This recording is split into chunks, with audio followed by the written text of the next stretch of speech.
Hi, everybody. Welcome to Behind the Scenes. We are glad to be here with you. I don't know. It might go live before I actually say it on my computer. It says it on my computer because everybody was looking so prepared for me to say something. So sorry if there was a delay. And today, I love this conversation because it's so humbling. Like there's so much conviction about the things that we're going to be better at than other people. And I used up the example in putting this out on Facebook, but in my house, my kids put together a PowerPoint, which was that was what happened when someone really wanted something. They thought, well, if they put a lot of time and effort to it, we will appreciate it more. And they were right. It usually worked for them. So this PowerPoint was about getting a dog. And there was a picture of a dog. I'll show you the picture of the dog because we can see how effective the PowerPoint was. And people said to me, "You get a dog, but they're not. Your kids aren't going to help with the dog." And I was like, "No, my kids just put together a whole PowerPoint presentation about how they will be in charge of the dog." And it turns out my kids and my family is like every other family, and no one helps. Nobody. Like you say to a kid, Riley needs to go out, and they say, you know, I'll do it later, which means never. So we're just like the rest of everybody. We're not better. And it shows up often that that's the truth. Anyway, I'm going to pass it to Echo, who seems to have some really good stuff to tell us. I don't think it's really good stuff. It's just stuff that, I don't know about you guys, but before I became a parent, I was like the best parent. You know, when I saw my sister parenting, I'd be like, whatevs. I'd be in the grocery store, that's not going to be me. Well, yeah, you know what? It was me. So we can start off with my first example of I was told that children threw temper tantrums. Oh, not my kids. My kids will never throw temper tantrums. I will never be that mom in the store fighting with her kid about the candy at the checkout counter. Yeah, okay, wrong. Then we fast forward to the tween years. My kids, my girls are always going to be my best friends. They're going to tell me everything, and we're going to be really, really tight, and they're going to come to me whenever something happens. Everyone told me that wasn't going to happen, and they were right. They were not my best friends. I was not their best friends. They didn't tell me everything. They lied. They told half truths. They did everything they were supposed to do as a teenager. But for some reason, I thought it wasn't going to be me. So I don't know if anybody else has a story like that, but boy, oh boy, was I wrong. And I really honestly thought that if I worked really hard and read enough books and talked to enough people, that I would be different. So not different.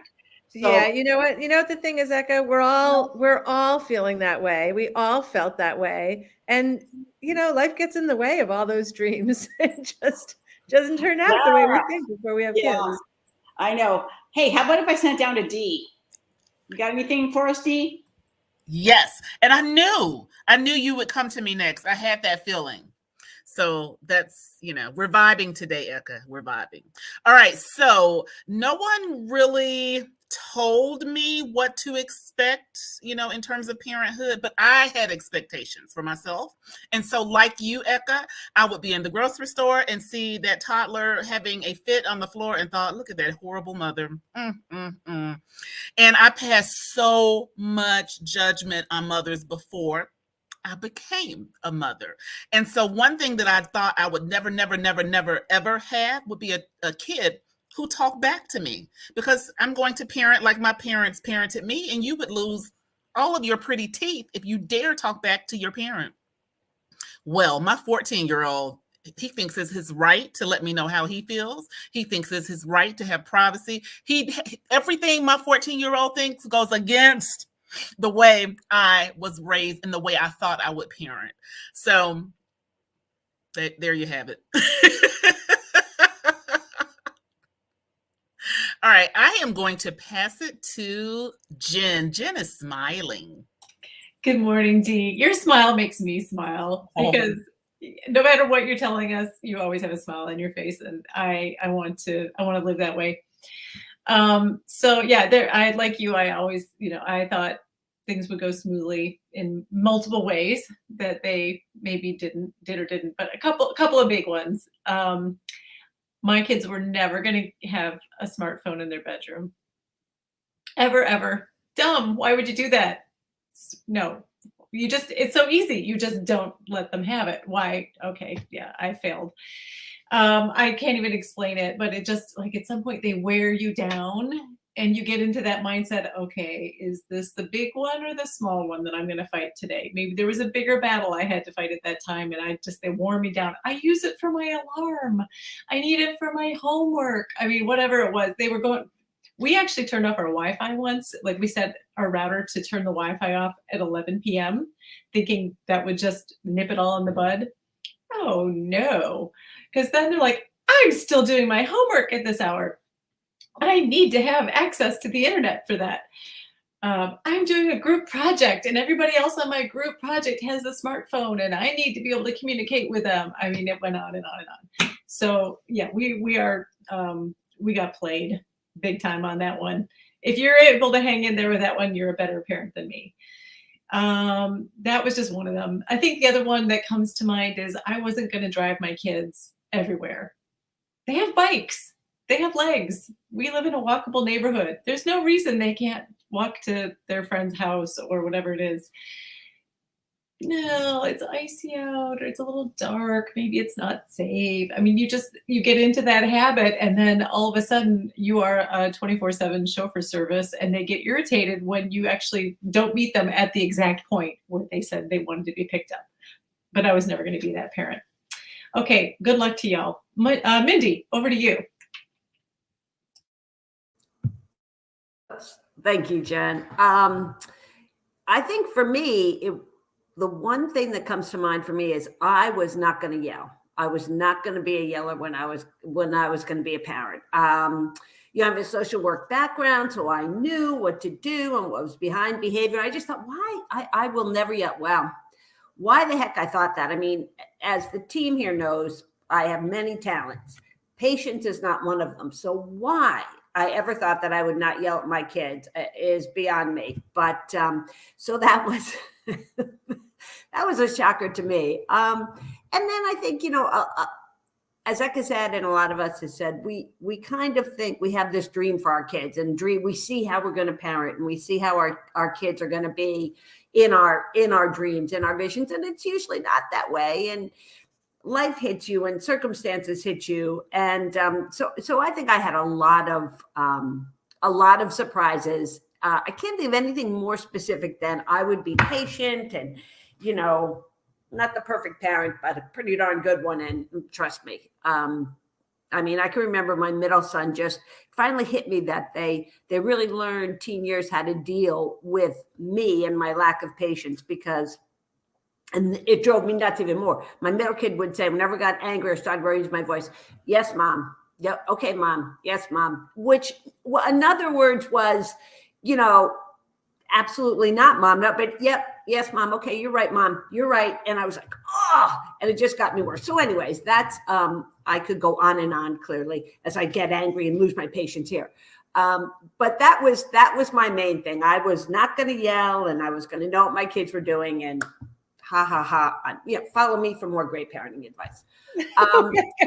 Okay, first of all, I want to put out there that Mindy is an extraordinary parent, but it's so funny because as you were talking, before you even said it, you could feel your blood pressure rising. Right? Oh, it's so true. Okay, I'm going to throw it on up to Kamira. Good morning. Okay, well, this womanist feminist knew that her sons were going to never be jerks with their romantic partners, right? I mean, I had been planting seeds from day one. Well, I'll tell you, each one has had a turn of being a real jerk to a romantic partner, whether they were in middle school or as an adult. And I can only soothe. And I really, the first couple times I was shocked because how would they know? I said, I only soothe myself with, they have admitted it and I'm hoping learned from it and have only been a jerk once or twice and each grows out of it. I don't know. I'm crossing my fingers, and I hope you guys are cross yours too, because they still have a ways to go. I'm gonna pass it over to Jessica. I got it right. It's always so hard. I can never figure out which direction. And also, just since I'm looking at the chat, I thought I'd share Stephanie's comment real quick. Just D, yes, we have raised them to tell us what they think, and then shocked when they do. Yeah, again, I'm not a parent. I know that I'm a very, patient person. Did it? I think you hit it again. Let's just. Oh gosh, what was I just saying? I forgot. Oh no.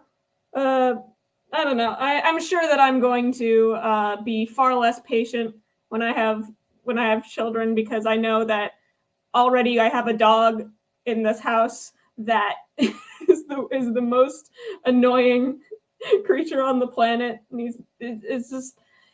it's harder when he can't communicate and he's just like, all right, I want something and I'm going to bother you so much. So I'm sure that any patience that I think I have is probably going to go out the window as soon as there are children involved. But one can hope. Jess, that's actually great preparation for parenting. I was going to say, I remember Sue Borison saying about her dog that she was never going to be that kind of dog parent. Sue, do you want to share what kind of dog parent you've become? Oh my God, our friend's dog ran away over the weekend, and everybody who loves dogs, I mean, the notification got shared thousands of times. If you see this dog, I couldn't sleep Saturday night. I went walking in that freezing weather to find the dog. I'm yelling Frankie, and other people around me are yelling Frankie. I mean, it's like, if you love a dog, then you become a dog lover. And we went from zero. I thought dog lovers were so weird and so extreme. And I have surpassed every single one of them. Totally. But the dog came home the next day, literally 16 hours in 14-degree weather. It's crazy. Anyway, there was a whole thing of family coming in for the dad's 70th birthday, and it was such a downer. Like, nobody could smile. The kids were so devastated. And then the dog came home.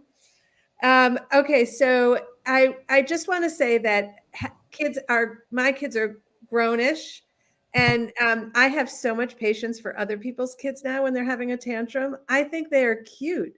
I actually think it's such an expression of like their self and their position in the world and who they want to be and how angry they are. When my kids were at that age, or even worse, it was your kid, it was like, do something about that kid. We don't want to listen to it. Like, it's just torture for all of us. And now I'm like, bring it on. That kid is so cute. So something shifts. I don't know what it is. Like, you start out thinking you're not going to do any of those things. Then you do all those things. And then all of the stuff seems much more delightful now that I'm older and past that. But Mindy, I just wanted to say one thing about yelling. So I did promise not to yell. I grew up in a house with a lot of yelling. I don't yell. My kids think I yell. Like, if I say, I wish you wouldn't do that, they say, stop yelling. So you know what? I can testify to that, because she and I were on a call one day, Sue and I, and Sue said, am I yelling? I think I'm yelling. And I said, you're not yelling. You just have a big personality, or either I just don't know yelling. So yes, she's very conscious about yelling. Well, that, or kind of along with that, is why are you mad? Like, if you say something that, you're just trying to be kind of firm or concerned, why are you mad? I'm not mad. Yes, you are mad. Yeah. So that's another thing. Yeah. So the thing is, I think they go together, because I think my kids equate being disappointed in them with yelling, being mad at them with yelling. So it's like the emotion is the same. Like, they feel wounded by whatever I've just said, and their reaction is to say, stop yelling. And or you say something that they don't like. Like, you tell them, like, they want to take the car, and you say, no, I don't want you to take the car. And they're like, why are you yelling at me? No, it's like, if they don't hear what they like. You don't like the answer I gave you. Yeah, you don't like the answer. Anyway, it's an apprenticeship forever. For the rest of your life, having kids is an apprenticeship. So Thanks, Sue. That everybody- was kind of a downer. no, I think it's liberating. But don't you? But here's the thing: is Sue, when you're saying that other kids, you know, like now that your kids are older, I mean, I think that's why we almost get like a quote unquote second chance to be grandparents. You know, I think that's the next phase is, you know, because I remember when my kids would go to like the beach and they'd run through the beach and they'd be screeching, and I'd be like, why can't they just shut up? You know, it's, you know, but now we were at the beach and there was this little girl who was just running and screeching, and we just thought it was the cutest thing. Yeah. So I think it just changes as you're done with that part. But I think it'll be a while. All right, everybody, have a great week. Thanks for hanging with us.